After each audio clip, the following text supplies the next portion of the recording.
আপনারা দেখছেন TVN24 news network. সবশেষ আপডেটে স্বাগত জানাচ্ছি আমি শোয়েব আক্তার। মধ্যবর্তী নির্বাচনের মাত্র কয়েক মাস আগে প্রেসিডেন্ট ডোনাল্ড ট্রাম্প ও সেনেট মেজরিটি লিডার জন থনের সম্পর্কের ক্রমবর্ধমান অবনতি রিপাবলিকান পার্টির ভেতরে নতুন বিভক্তি তৈরি করছে। ভোটের বিধিনিষেধ, ফিলিবাস্টার, বাজেট, ইরান যুদ্ধের অর্থায়ন সহ একের পর এক ইস্যুতে দুই নেতার মতবিরোধ এখন প্রকাশ্য রূপ নিয়েছে। আর নভেম্বরে কংগ্রেসের নড়বড়ে সংখ্যাগরিষ্ঠতা ধরে রাখার লড়াইয়ের আগে এই অন্তর্দ্বন্দ্ব নিয়ে উদ্বিগ্ন হয়ে পড়েছেন দলের অনেক আইন প্রণেতা। হাউস স্পিকার মাইক জনসনের সঙ্গে ট্রাম্পের নিয়মিত যোগাযোগ থাকলেও থুনের সঙ্গে তার যোগাযোগ এখন অনেক কম। কখনো কয়েকদিন, এমনকি কয়েক সপ্তাহ প্রেসিডেন্টের সঙ্গে কথা হয় না থুনের। ট্রাম্পের নতুন কোনো সিদ্ধান্ত কিংবা নিজের বিরুদ্ধে প্রেসিডেন্টের সমালোচনা সম্পর্কেও অনেক সময় সামাজিক মাধ্যম বা সংবাদ মাধ্যম থেকে জানতে হচ্ছে তাকে। সাম্প্রতিক গুরুত্বপূর্ণ সময়ে নিজের ক্যাবিনেট মনোনীত একজন কর্মকর্তাকে ঘিরে জটিলতা, নির্বাচনী বছরের এজেন্ডা এবং ইরান যুদ্ধের অর্থায়ন নিয়ে সেনেটে অনিশ্চয়তার মধ্যেও প্রায় 2 সপ্তাহ ট্রাম্পের সঙ্গে কথা হয়নি বলে জানিয়েছেন থুন। দুই নেতার সম্পর্কের অবনতি আরও স্পষ্ট হয় মে মাসে। তখন রিপাবলিকান সেনেটর জন কর্নিনের প্রাইমারিতে তার বিরুদ্ধে অবস্থান নেন ট্রাম্প। একই সঙ্গে সেনেটের ফিলিবাস্টার ব্যবস্থা বাতিলের জন্য বারবার চাপ দিয়েছেন প্রেসিডেন্ট, কিন্তু থুন সেই দাবি প্রত্যাখ্যান করেছেন। থুন জানিয়েছেন ট্রাম্পের সঙ্গে প্রয়োজন অনুযায়ী তার যোগাযোগ হয়। ট্রাম্পের দ্বিতীয় মেয়াদের শুরুতে অবশ্য পরিস্থিতি এমন ছিল না। দুই নেতা ব্যক্তিগতভাবে কখনো খুব ঘনিষ্ঠ না হলেও তাদের মধ্যে নিয়মিত যোগাযোগ ছিল। প্রেসিডেন্টের এজেন্ডা সেনেটে এগিয়ে নেওয়ার জন্য থুনের প্রশংসাও করতেন ট্রাম্প। তবে থুনের কাজের ধরন অন্য অনেক রিপাবলিকানের চেয়ে আলাদা। দলীয় সূত্রের ভাষ্য অনুযায়ী ব্যক্তিগত আলোচনায় তিনি ট্রাম্পকে সরাসরি জানিয়ে দেন সেনেটে কোন কাজটি সম্ভব এবং কোনটি সম্ভব নয়।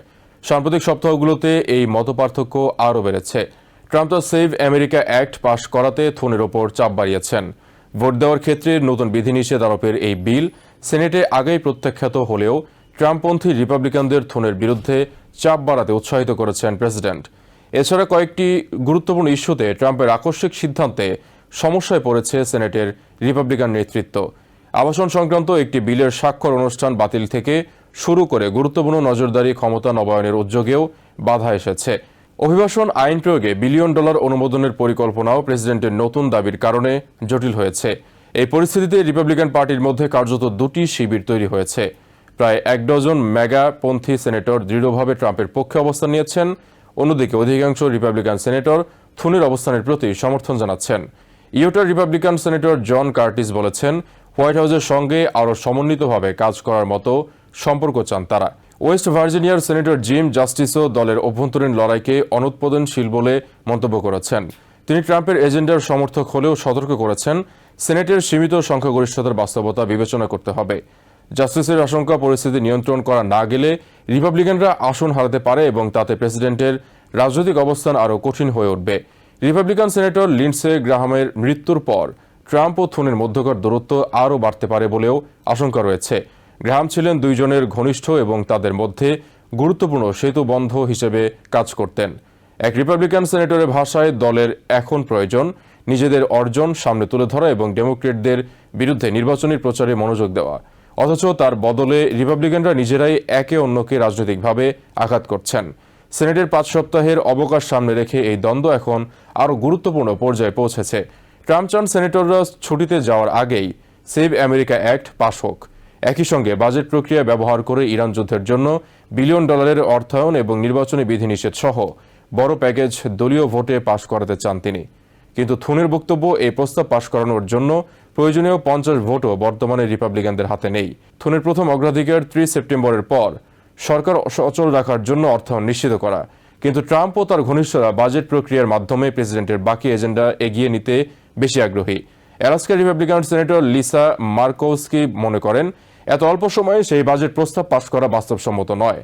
নির্বাচনের বছরে গভীর রাত পর্যন্ত রাজনৈতিকভাবে স্পর্শকাতর বিষয়ে একের পর এক ভোট নেওয়ার যৌক্তিকতা নিয়েও প্রশ্ন তুলেছেন তিনি। অন্যদিকে ট্রাম্পপন্থী সেনেটররা সতর্ক করছেন প্রেসিডেন্টের এজেন্ডায় ব্যবস্থা না নিয়ে আগস্টের অবকাশে যাওয়া বড় ভুল হবে। এই সংঘাতের মধ্যে থুনের ঘনিষ্ঠদের আরেকটি আশঙ্কা মধ্যবর্তী নির্বাচনে রিপাবলিকানরা খারাপ করলে ট্রাম্প শেষ পর্যন্ত থুনকেই দায়ী করতে পারেন। সম্প্রতি থুনের নেতৃত্বের প্রতি আস্থা আছে কিনা জানতে চাইলে ট্রাম্প সরাসরি সমর্থন না জানিয়ে বলেছেন সেটি পরে দেখা যাবে। থুনও পাল্টা মনে করিয়ে দিয়েছেন সেনেট রিপাবলিকানদের নেতৃত্ব নির্বাচনে ট্রাম্প ভোট দেন না। দ্বন্দ্বের আরেকটি বড় ক্ষেত্র ফিলিবাস্টার। ট্রাম্প এটি বাতিল করতে চান, কিন্তু থুন এবং অনেক রিপাবলিকান সেনেটর বলছেন ভবিষ্যতে দলটি সংখ্যালঘু হলে ডেমোক্রেটদের আইন ঠেকাতে এই ব্যবস্থাই তাদের প্রয়োজন হতে পারে। থুন স্পষ্ট জানিয়েছেন ফিলিবাস্টার বাতিল করা হবে না। ওকলাহোমার রিপাবলিকান সেনেটর জেমস ল্যাংফোর্ড অবশ্য দুই নেতার দ্বন্দ্বকে তাদের কাজের ধরনের পার্থক্য হিসেবেও দেখছেন। তার মতে ব্যবসায়ী হিসেবে ট্রাম্প দ্রুত সিদ্ধান্ত ও ফল চান, কিন্তু কংগ্রেস একটি আইনসভা, এখানে কোনো নির্বাহীর মতো দ্রুত কাজ করা সম্ভব নয়। আর এই পার্থক্যই এখন রিপাবলিকান পার্টির জন্য বড় রাজনৈতিক পরীক্ষায় পরিণত হয়েছে। মধ্যবর্তী নির্বাচনের আগে ট্রাম্প তার এজেন্ডা দ্রুত বাস্তবায়ন চান, আর থুনকে সামলাতে হচ্ছে সেনেটের ভোটের বাস্তবতা এবং নিজ দলের ভিন্নমত।